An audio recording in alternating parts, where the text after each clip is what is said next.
podcast party. Descent into Avernus.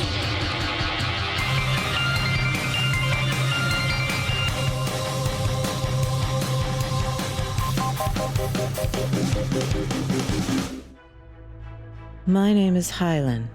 My friends and I have fought our way into High Hall and are headed for a final confrontation with Zariel to determine the fate of the stolen city of Elturel.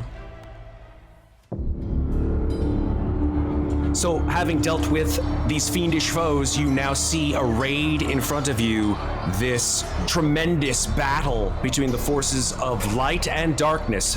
You see just up the steps in front of you, perhaps 50 or 60 feet away, some faces familiar, some not so. You see older Ravengard. You see Seltern, Obranch. Oh, he made it. You also see Sister Faria Jinx, and you also see Rhea. You see that their armor is battered, their faces are bruised and bloodied. They are surrounded by devils and demons. Also arrayed around them, however, are Elturgardian knights and guards, and they stand just in front of the two massive doors that lead into the nave. I would want to run towards our friends, yeah. Go, Lulu, go, go! Lulu charges up into that area. Ravengard sort of sees you coming, and he's like, "Where did you guys come from?" We have no time. We have to get to the top of High Hall. What's between here and there? Nothing that I know. Just get in through the nave and then up through the steps. Ah! And he sort of dodges a quick attack from a chain devil far away. It's a standoff, essentially. The demons and devils are fighting off against these Elturgardians. There is no progress either way. I say, Rhea, Sister Jinx, Lord Ravengard, just hold on. Just hold on a little longer. Rhea gasps for air. Good to see you. I'm glad you're still alive. And she swings at a Hezru demon that just barely dodges out of the way. Take heart, and we're gonna head for the steps. We can. Yeah. Corbin's going to hesitate for a few seconds, just long enough for his Twilight Sanctuary to give everybody on his side within 30 feet of him temporary hit points. Awesome. Yeah, the Elturgardians sort of straighten up, perhaps, look and see this shining light of holy majesty coming from your presence, Corbin, and then all of them sort of cheer and say, "Yeah!" And then they begin to lay into their foes with renewed vigor. Great. Hold on. Vicky screeches triumphantly. I'm gonna take off so I can fly over the fray a little bit and head towards the nave where he said the stairs were. So that's inside the High Hall Cathedral itself. Mm-hmm. I think I have like 3 rounds left, so I'm just going to roll 3 times. And Ooh. I rolled 3 19, so all of us should have 19 temporary hit points. There are bodies of demons and devils, this time fresh. You see that a battle has taken place in here as well. Many of the figures that you see on the ground are devilish, but you also see that some of these bodies are human. Some of them are very badly burned. As you step through the doors, you see that there are 2 spiral staircases that would bring you up to the top floor of High Hall. One of these spiral staircases is badly damaged, so there's really only one that's usable, and that is to your north. Do we need to take the stairs? You don't need to take the stairs, exactly, I was gonna say. However, you can just fly straight up. As you fly through into the nave, and you see that on the marble floor of High Hall is inscribed this rather majestic but horrifying insignia in blood, which looks like the wings of an angel. There is an intense smash of glass to the north, and you look to see that one of these stained glass windows has burst open from the outside, and 2 absolutely colossal figures hurtle into the fray, fighting, clawing, biting, slashing, and smashing at each other. Both of them have wings, bat-like wings. This one has horns, and you recognize the sort of height, size, girth, and shape of it from the obelisk. It is a Baelor demon. These things are absolutely humongous. Its foe is none other than Zariel, Archduke of Avernus herself. Oh my god. Zariel lands with a resounding thud, as does the Baelor demon, who looks very, very badly wounded. You see the demon ichor is just spilling out all over the place. In one of its hands, it holds a glowing lightning sword, and in the other, it holds a fiery whip. Before you can even act, it swings its whip over its head, exposing its midsection, and Zariel holding aloft the hammer of Matalatak, which is the hammer that Kostichi was searching for, so it seems that his search was in vain, makes a massive uppercut into this demon's head and shatters its whole visage. Its teeth go flying. It's blasted by this attack, and its internals begin to glow with a fiendish light as it begins to cackle. Zariel shields herself with her wings as the Baelor explodes. Does a significant amount of damage to those around it. Everything within 30 feet of it. So this blast of flame washes over you. Please make dexterity saving throws. Everyone gets a +4. Use evasion. Renascence got an 18. Corbin got an 11. Ofelia got a 23. Hylan got a 16. We roll for Lulu, and can you roll for Beaky as well, please? Can I use my bardic inspiration here? Yes. Corbin's going to think about Ophelia's words. He's going to get a 1. So that turns it to an 8. I'm sure that's a pass. Lulu rolled a 7 on her save, unfortunately. And Beaky also got a 7. Oh my gosh. Okay. I'm going to use my bardic inspiration also. So I got a 24. Nice. So Ofelia and Hylan will take half the damage from this. I take 0 because I used evasion. Here's the fire damage, folks. 72 fire damage. Oh! Whoa! So I will actually take half of that. I think this may have knocked out Lulu. Beaky's also disappears. Okay, yeah, Lulu is blasted back from the fire damage, hits her head on the back wall, and slumps. I want to run over to her. Was somebody on her? Yeah, I would think two Corbin of us were. and Ofelia were. Yeah. Yep. As she slumps, you guys slide off of her. I guess we didn't really say how high we were off the ground. Well, considering you went through the door, you guys flew through the door? Yeah. I think that you guys weren't that far off the ground. I just flew so I could fly over people's heads. Doesn't matter for you, Hylan, because you won't fall. Yeah. But the rest of us, like, we're all riding on things that are either disappeared or unconscious now. Yeah. I would say 10 feet, so you could make a dexterity saving throw if you want to negate that. That's fine. Those of you who were riding on things. Corbin's flying, so he's just going to hover where he was. 19 dexterity save for me. Yeah, you land nimbly on your feet, Ofelia. No damage. And 11 for me. You will take 1d6 damage. 2 damage. With the Baelor being dispatched, Zariel rises to her full 11 or 12 foot height, and now you see her fully, face to face. She looks at the four of you, and then looks over at the unconscious form of Lulu, and says, "You have something of mine. Give it to me." And she holds out her hand. You turned your back on this power. You have a chance to choose it again. You're fighting an unwinnable battle. You are just soaking the plains of Avernus in blood, and now you would add the blood of innocence to that total. I know who you were. I've been to Idleglen. I know a fraction of the suffering you have experienced. I believe there is good in you. I can feel it in this sword. The sword will not choose to serve you again until you come back to yourself and stop this madness. Look at what you have become. You think you are all powerful, you are drunk on this power, but all you are is a tool now. If you really wish to have the power of this sword back, come back to the light and stop this madness with Elturel. Hundreds of innocent people. Look what you've done to your friend. And I look at Lulu. She loves you. Zariel's eyes trace to the unconscious form of Lulu, and her face does not change. We do have something that belongs to you, Lady Zariel. I lean down, and if she doesn't stop me, I'm going to lay hands on Lulu for 5 hit points. She doesn't stop you. Your friend, she loves you. She still believes in you, that there's still good in you. We met at Olanthius, your knight. He loved you as well. They still hope for you. You have a choice between them, the person they believe you to be, and the thing that Asmodeus has shaped you into. He's turned you into a weapon. I warned you 20 years ago in Idleglen. We tried to tell you. In fighting with demons, I gesture towards the Baelor, you will become a tool in the hands of Asmodeus. You were once a force for great good. He has removed that force and replaced it with an archfiend to do his bidding. But it's not too late. It's not too late for those people. I gesture towards the Elder Guardians that are still fighting in the entrance hall behind us. You could still turn around. What have you done with Luxori, your own blood? You say these words as she looks between you, Hylan, and you, Renascence. And then again at the now awakening form of Lulu. And she says, "She was a traitor to me, a traitor to all that we stand for. You seek my redemption?" She smiles and the corners of her mouth come up. "Quaint. Your righteous platitudes, they do little more than graze the surface of my damnation. Lulu, what did she do? Nothing.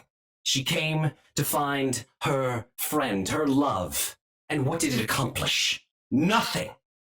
Tell me, do you truly think your words hold the power to change me? You who dare to play savior? Your feeble attempts at redemption, they do nothing but amuse me. I am Zariel the Unbending." And she swings her flail back, and Lulu flaps her wings and says, "No!" and interposes herself between Zariel and you. Her wings spread out, and the flail lashes Lulu across the chest. Is there anything that anyone wants to do in response? Well, technically Lulu's within 5 feet of me, so I try to throw my shield. I would try to throw the wings around her. It would only give her a +5.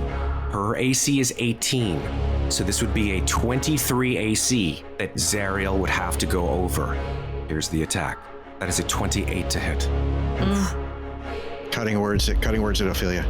I will say to Zariel, listen to you. You sound like the person you used to be. The one who wanted to fight these battles, and I understand why, but you can't just harm people and expect for the world to become a better place. Make your cutting words roll. Has to reduce it by 5. 4. Oh. She rolled a 4. I will give you the damage. Yeah, I'm going to try to mitigate the damage. Let's go ahead and give me your damage mitigation. Yeah, it's a 6. Here is the damage from this attack. That is 22 piercing and 42 fire damage. That is a total of 64 damage. Lulu's damage was mitigated by 6, so that is a total of 58.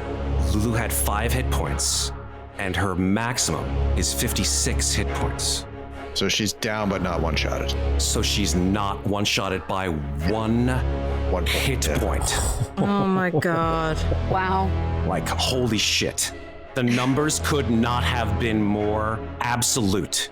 So Lulu falls to the ground, her wings charred and blackened, and Zariel looks at her form, and then at the 4 of you, and she says, Why would she have done that?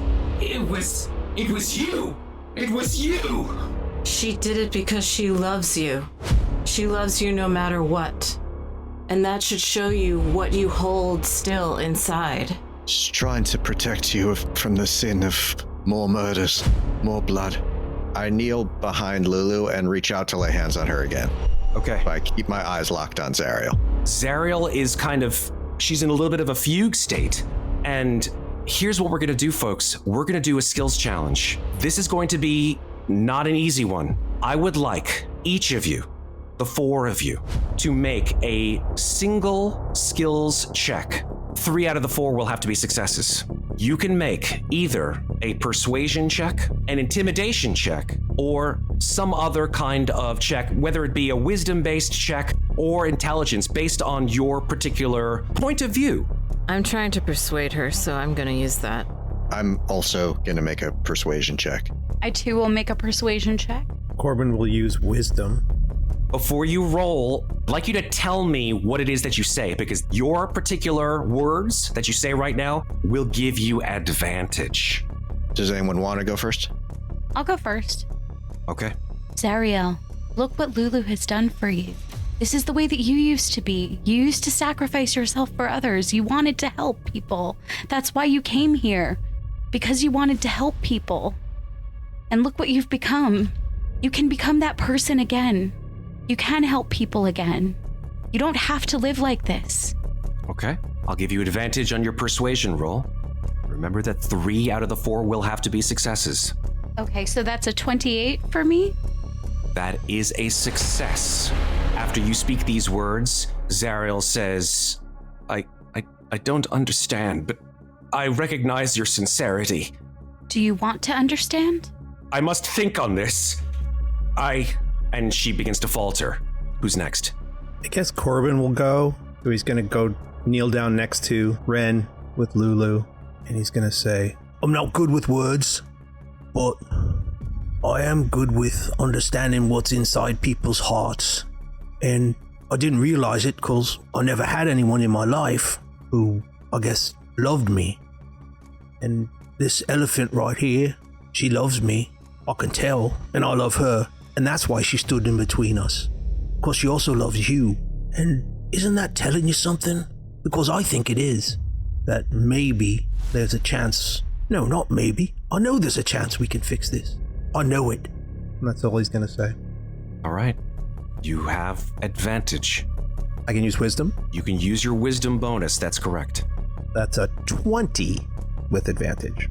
Her eyes narrow at you, Corbin, and she says, No.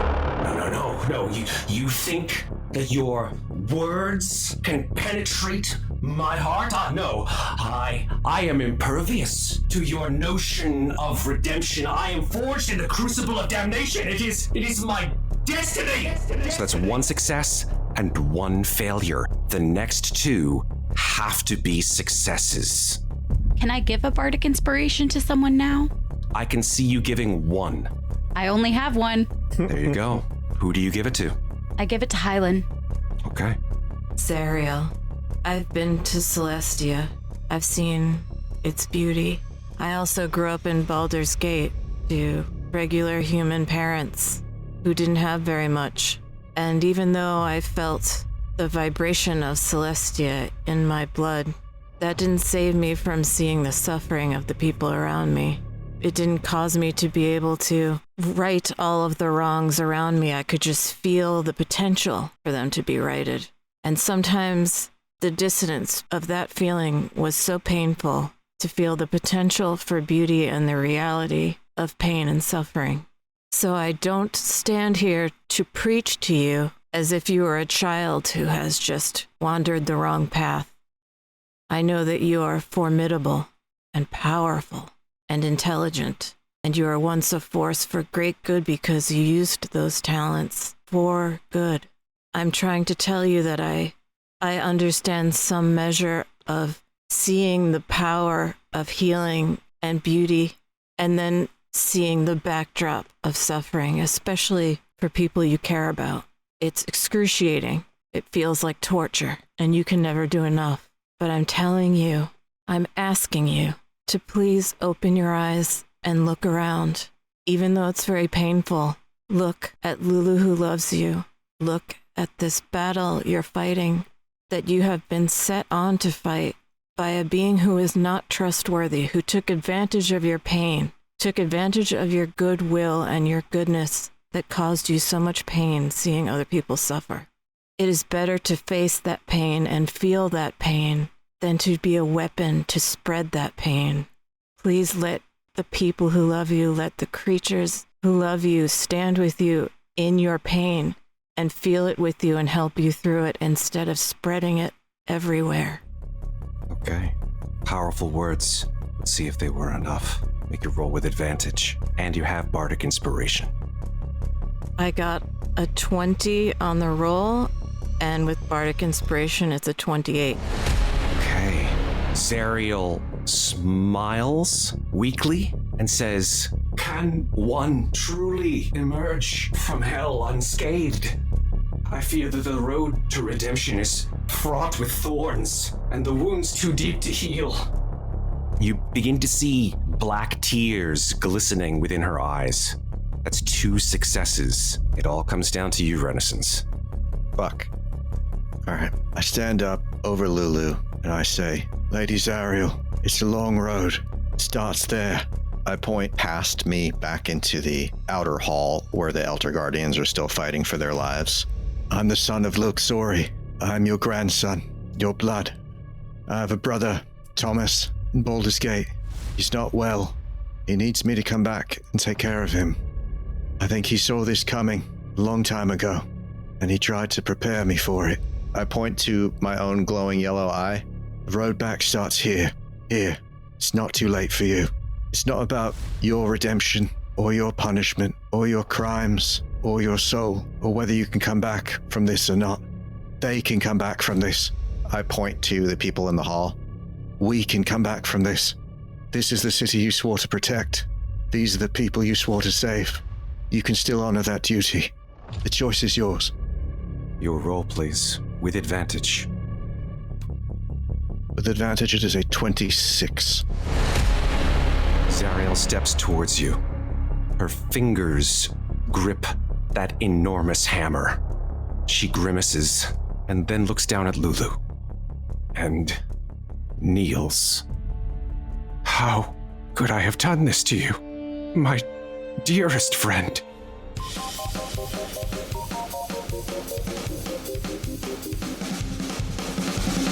Thanks for listening. This episode featured the Dungeon Master stylings of Matt Gordon, with Andy Cannistra as Painbearer Corbin Shiv, Carolyn Fox as Hylan, Rachel Tamarin as Ofelia, and me, Tal Aviezer, as Renascence. This episode was edited by me and Carolyn Fox. Our original theme music is by Lauren Anker and Anthony DiMasso. Remember, if you enjoy Podcast Party, please follow the show, rate us, and leave us a review.